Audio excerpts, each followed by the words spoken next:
Dumating na yung araw na pinakahihintay ko, makapunta sa pinakaunang car event ko dito sa Japan. Nagkaroon tayo ng chance na may bahagi ang mga inspiring na kwento ng mga car enthusiast dito sa Japan. Priceless, love, unique.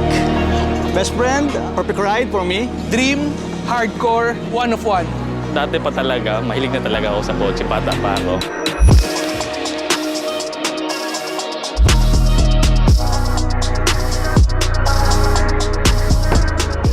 Actually, hindi siya mahirap para sa akin. Kasi nag-e-enjoy ako eh.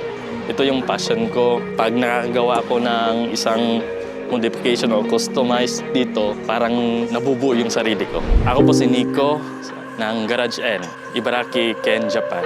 Ito ay JZX 110 Mark II Toyota. Nakuha ko to 13 years ago. Dati pa talaga, mahilig na talaga ako sa kotse, bata pa ako. Kaya walang mahirap. Financial.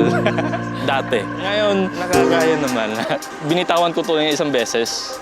At siguro, para sa akin talaga yung kotse na to, bumalik siya. Kasi yung pinalit ko dito, which is the R32 Skyline, nabunggo ko. Then, nabili ko siya ulit. Then, simula nun, parang nasasabi ko na sarili ko na ito talaga yung para sa akin. Satisfy ako. Umaalis ako sa kotse, lumilingon talaga. Hindi pwedeng hindi ako lilingon.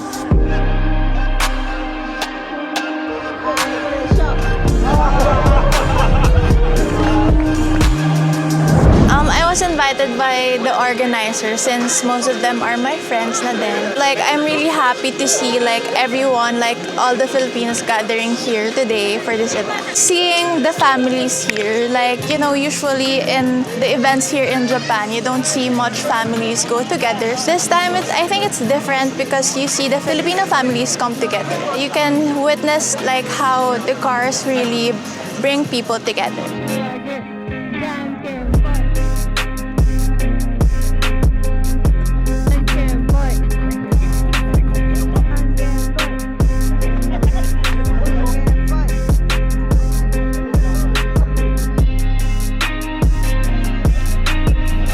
Sobrang solid ng community ngayon sa Japan. Nagkakaroon ng mga events like this na malalaking events, tsaka unti-unti pang mas lumalaki, tsaka mas nabubuo yung community. Yan, ako nga pala si Mark. Yung dalawang auto is Toyota Mark X. Stance, static siya. Actually, matagal ko rin siyang binuo. Sobrang priceless din ng auto na to para sa akin. Kung i-describe ko siguro yung auto na to, siguro una, priceless, love, unique. Yung unforgettable moment ko sa kotse na to, siguro yung from stock habang binubuo ko siya, na nag-turn siya into this look. Hindi naman din biro bumuo ng isang sasakyan, lalo ngayon lately, di ba? Yung nangyayari nga sa bansa natin, taas baba yung gasolina, number one yun, syempre pag bumuo ng sasakyan. Yun talaga siguro, financial ready.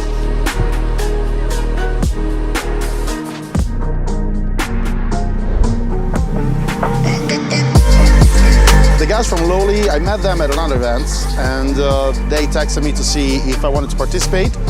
I said yes, it sounded interesting, so I came. So my name is Lucio, I go by Italian in Japan on social media. I'm from Rome, Italy.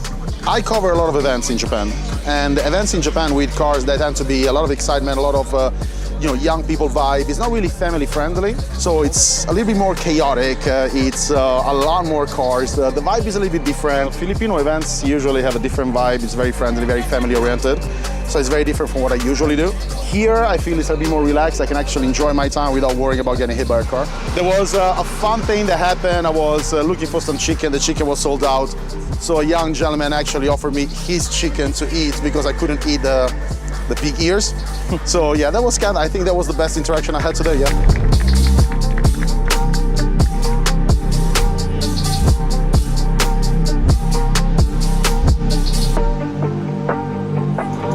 Grabe to, grabe. Favorite. Grabe, dalawa oh. Dalawa. Thank you, sir. Thank you, support. Well, unexpected. Hindi ko ina-expect. Pero syempre, sobrang happy. So ako si Louie. At ito yung kotse ko, Evolution 10. Well, almost done. So I have the wide body kits, a little done in the engine also. Perfect ride for me. Well, na-appreciate ko yung mga tao nag-appreciate ng build namin. Build ko, ng kotse ko. So, masarap sa pakiramdam yung na-appreciate ng maraming tao. Okay. Maraming salamat sa lahat ng nag-organize, Park and Padded, Louie Manila, Sa lahat ng sponsors, sa lahat ng sumuporta, sa lahat na nandito sa Car Meets, maraming salamat sa lahat.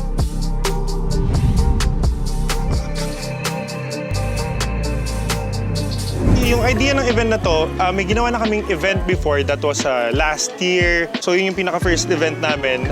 That one is more of like invitational lang, open entry. Yung after nun, so naging maganda yung parang pag-welcome sa amin. So we decided na gawa tayo ng part 2. I'm Alu Macaraig, founder of Louis Manila and one of the head of Parked and Padded.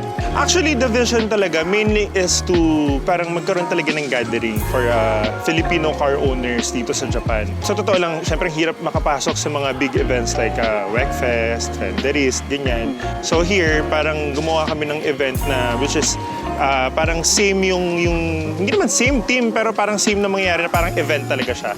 Ma-showcase nila yung mga kotse nila. Makamit din ng other people. Ma-meet din namin yung ibang mga kababayan. Just to make connection, to make new friends, parang ganyan.